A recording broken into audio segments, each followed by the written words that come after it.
A morning prayer and a dramatic cultural presentation kicks off the 10th Assembly of the World Council of Churches.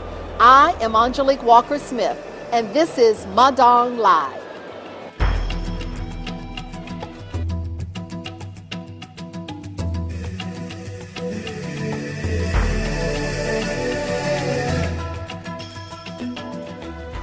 In our show today, we look at the morning prayer that is the ceremonial opening to the World Council of Churches Assembly. We get your views on the General Secretary's report to the Assembly. We take you on board a peace train. But first, the news. Some called it a colorful celebration.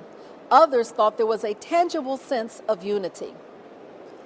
They were all describing the morning prayers that officially opened the 10th Assembly of the World Council of Churches. Kimberly Ivany was there, and this is what she thought.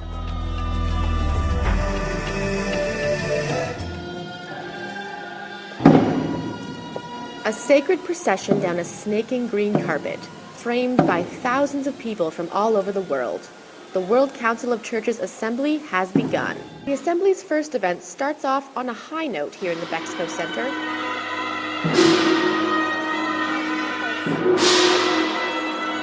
The energy is high here at the first day of the 10th Assembly as thousands begin to gather here in the auditorium for opening prayers and remarks. But many participants have already been here for a couple of days, participating in pre-assembly events. The General Secretary also addresses the Assembly today, giving his opening remarks and initial report. To give an explanation. For the next 11 days, it's down to business. The Assembly will feature discussion, decision-making, and activities that will unite participants both here in Busan and those watching around the world. It will provide a rich opportunity to learn from each other while sharing God's light. I'm Kimberly Ivany for Madang Live. The morning prayer was followed by the opening plenary. Over 7,000 people from around the world were present. The mayor of Busan was also there. The General Secretary of the World Council of Churches, Ola Fitz-Tevitt, called for humility and a willingness to listen together as he reported to the Assembly. He described the way forward for the WCC as a pilgrimage. Let's listen now to some of what he had to say. This is why I find that the pilgrimage of justice and peace should be the vision for what we do together in the period until the next assembly. And we are here together in Busan to make our own mosaic, bring together our different parts through prayer, sharing, conversations, discernments, and decisions. Some strong remarks to call us to action. We thought it would be interesting to hear what you had to say about it. Here is what you said. He gives us hope on how to do things together and in solidarity, especially for those who are really, really disadvantaged, as well as those who really on the margins. He was able to of course, give a practical side in terms of the vision and, of course, give a very theological aspect as well. And I think it's very balanced. Nothing in there was a surprise. And I think that he has captured a kind of general sense of how these things are, where the Assembly is going, what the Assembly is going to have to struggle with. I think he's captured that well. What do you do when you want to raise the awareness of a 60-year division between North and South Korea? The National Council of Churches in Korea and the Korean Host Committee for the WCC Assembly came up with a novel idea. They organized a peace train.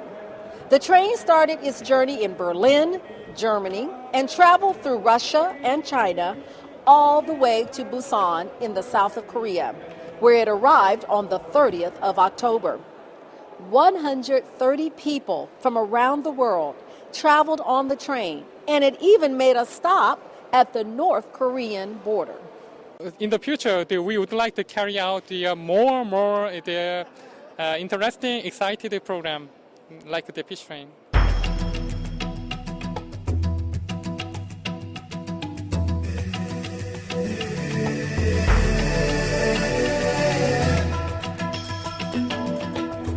Time now for your stories. But first, we want to take a look back at the opening day. Here's a story from Anam Gill.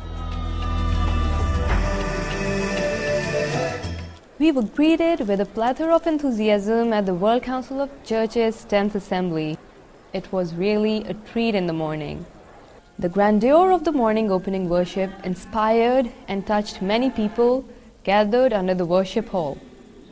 The musical performance of the amazing choir added extra zest among the worshippers.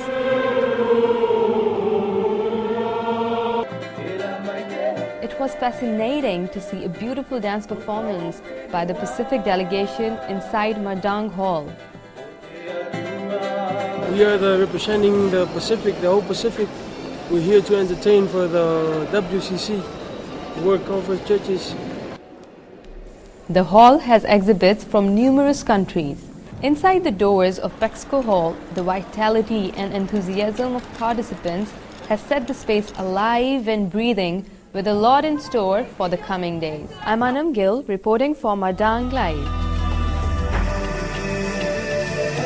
Yesterday we shared a story about the pre-assemblies. Now we want to tell you more.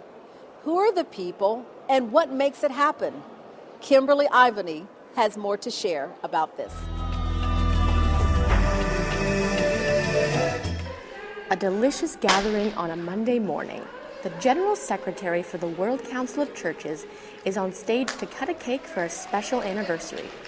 This year is special. It's 60 years since the program on women in church and society started as cooperation of men and women. The Men and Women's Pre-Assembly is one of 4 assemblies happening within the Bexco Convention Center here in Busan, as a patchwork of people from all over the world begin to settle on common ground. These meetings are opportunities to start ecumenical conversations and prepare participants 2 days before the assembly. Aside from the anniversary mark of the Men and Women's Pre-Assembly, this year is the first time that men gather separately. Downstairs in the Bexco Center, other voices are speaking out. Youth under the age of 30 have their own pre-assembly to state why it's important to be active parts of church movements. People young and old, no matter if they are male or female, have a chance to be heard at the assembly, and the Council of Churches recognizes the need for union between these groups. That union also expands to those who are disabled. The Ecumenical Disabilities Advocates Network, otherwise known as EDON, have a meeting to allow those who are burdened in physical ways to take a stand. The pre-assemblies also provide space for the sharing of cultures. They give participants a glimpse into worlds they may not know in order to bridge the gap between countries, but also beliefs and traditions. Here you can see participants in the Indigenous pre-assembly sharing music and cultural dress. We learn that every costume has a meaning, every color and material picked carefully. This, the pattern which goes, and here also we find here, we call it the Dingdi pattern. Dingdi pattern means a woman who is mature enough to have a boyfriend or to get married, and when a woman has a lover, and she can wear this pattern. So this is very significant in our society. Walking around the halls of the convention center, you can feel the excitement of cultures coming together. You can feel the camaraderie of old friends reuniting. You are greeted with smiles from strangers who have traveled across the world to be here, and you can sense the foreshadowing of something powerful. The 10th Assembly of the World Council of Churches will explore the many ways to talk about and share God's message with the world. That conversation has already begun, a perfect introduction to a week of Christian unity. For Madang Live, I'm Kimberly Ivany. They are just leaving morning prayer. You can feel the excitement here at the 10th Assembly of the World Council of Churches. Well, that's it for today. We look forward to telling you tomorrow what will happen over the weekend.